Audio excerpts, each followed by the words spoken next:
सैयदना फारूक आज़म रज़ी अल्लाह ताला अन्हु का रोब और दबदबा शाम और ईरान और रूम तक पहुंच गया। रूम का सफीर फारूक आज़म की बारगाह में आया कि वक्त के खलीफा से मिलिए, अमीरुल मोमिनीन से मुलाकात के लिए। रूम का सफीर आया मिलने के लिए। आज वाला अंदाज नहीं है कि प्रोटोकॉल हो, सिस्टम हो। पहले जनाब इस अंदाज में सिक्योरिटी, इस अंदाज में सिक्योरिटी। ये हुजूर का मदीना है, जहाँ तक उमर की हुकूमत है वहाँ तक अमन ही अमन है, किसी को कोई तकलीफ और डर नहीं है। बंदा मदीने में पहुँच गया है, रूम का सफीर मिलना अमीरुल मोमिनीन से जाता है। किसी बंदे से मिला, उसे पूछा मैंने उमर से मिलना है, उसने बताया उमर से मिलना है कि मस्जिद में चले जाओ। मैं अफजल साहब से कह रहा था, मैंने कहा आप मौलवी मान जाए ना, या आपके बेटे मौलवी मान जाए, ये सारा शहर मौलवी मान जाए। सिरदार अगर हो ना मौलवी, दुनिया दीन समझे। ये इनसे मेरी बात हुई है मुलाकात में। मैंने कहा दीन उमर थे ना, उमर जब खुद मस्जिद में थे तो कोई पीछे रह सकते हैं?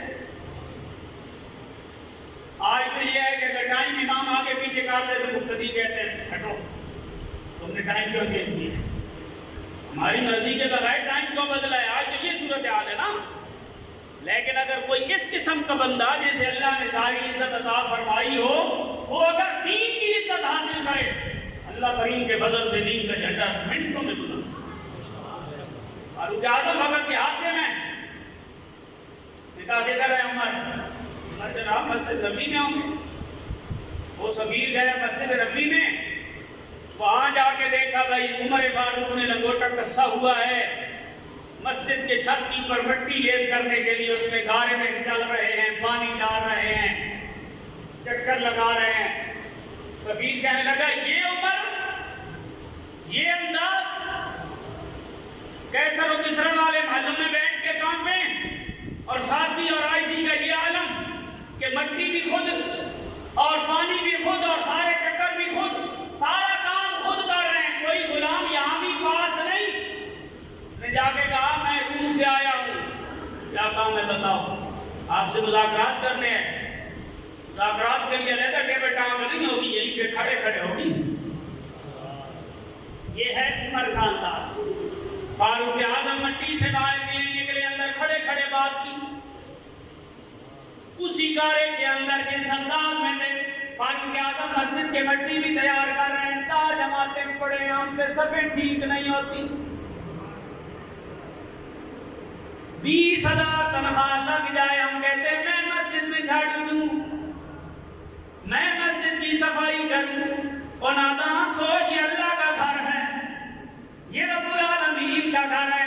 तू करोड़ों का मालिक भी बन जा, तब भी मस्जिद के उस तरीके के साथ भी नहीं मिल सकता जो मस्जिद के ज़हन में पड़ा है।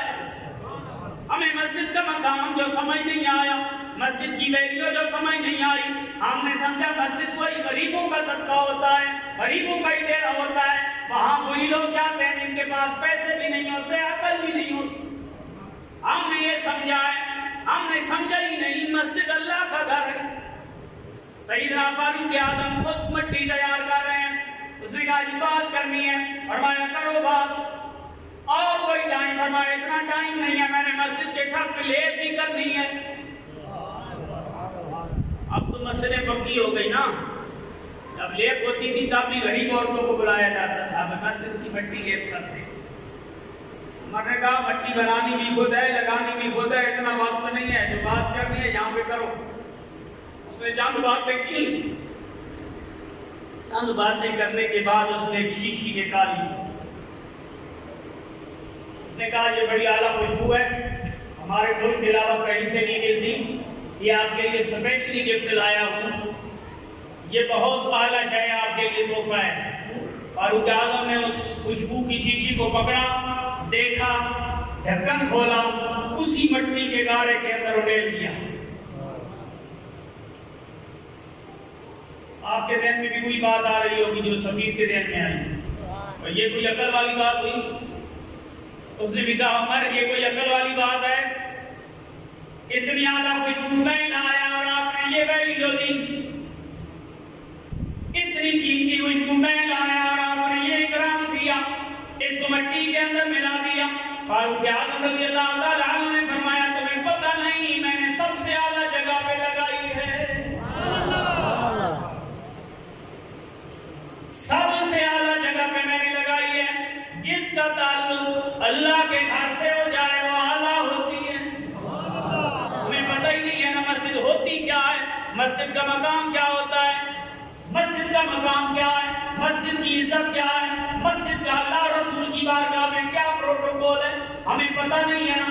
इसलिए हम सरसरी दौर पे सुनते चले जाते हैं कि दूसरी शीशी निकाली सामने रखी, उसने कहा उमर ये शीशी इसके अंदर दुनिया का आला तरीन जहर, एक कतरा अगर अपने दुश्मन को पिला दो, दुश्मन लम्ह के अंदर तड़प के मर जाए, इतना आला जहर है, एक कतरा अगर पिला दिया तो दुश्मन मर जाएगा। अब कईयों के ज़हन में आ रहा होगा तो हमारे पास अगर होता ना, हाँ ये हमारे माशरे की तस्वीर है, मैं मजाक नहीं कर रहा। हम कहते हैं सारे हमारे दुश्मन हैं, हम आप ही वलीउल्लाह हैं, बाकी सारे हमारे दुश्मन। फारूक आज़म ने वो शीशी पकड़ी, ढक्कन खोला, सीधी मुंह में डाली। वो सफीर खुश हो गया, उसने कहा चलो इससे डर रहे थे, अच्छा हुआ जहर पी गया है, मर जाएगा। अगर याद रखें जो अल्लाह रसूल के साथ खालिस होता है मौत उसका कुछ नहीं करती। फारूक आज़म ने 2 चक्कर लगाए, पसीना निकला, बातें जारी रही।